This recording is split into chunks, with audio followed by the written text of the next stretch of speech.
বাড়ি তো মোটামুটি কমপ্লিট হয়ে গেল। হ্যাঁ দেখতেছি কমপ্লিট প্রায়। এখন শুধু ডেকোরেশনের কাজগুলো বাকি, যেমন আর কিছু এই ধরেন পার্কিং এর কাজ বাকি রয়েছে। এই জায়গাটা আর কি অনেক সুন্দর, গাড়িটা পার্কিং করার জন্য দুই সাইডে দুটো গাড়ি থাকলো আর কি, মাঝখানে সিঁড়িটা অনেক সুন্দর আর কি।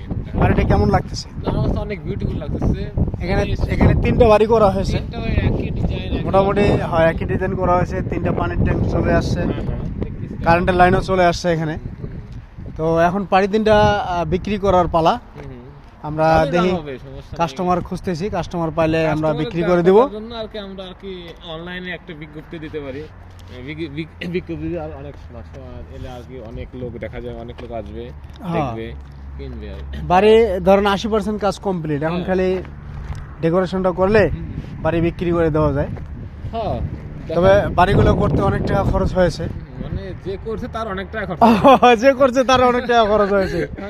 বাড়ি তো আমরা করি নাই, তাই না? মানুষের বাড়ি নিয়ে আমরা আলোচনা করতেছি। ভবিষ্যতে যদি আমরা এই ধরনের বাড়ি করতে পারি, সে আশায় আছি আর কি। ইনশাআল্লাহ আমরা ভবিষ্যতে এই ধরনের বাড়ি করে আবার আমরাও আলোচনা করব। তো বাড়ি তিনটা আসলে অনেক সুন্দর, বিউটিফুল বাড়ি হয়েছে। যে বাড়ি তৈরি করেছে ডিজাইনারের আসলে চয়েস আছে। ওকে, ঠিক আছে।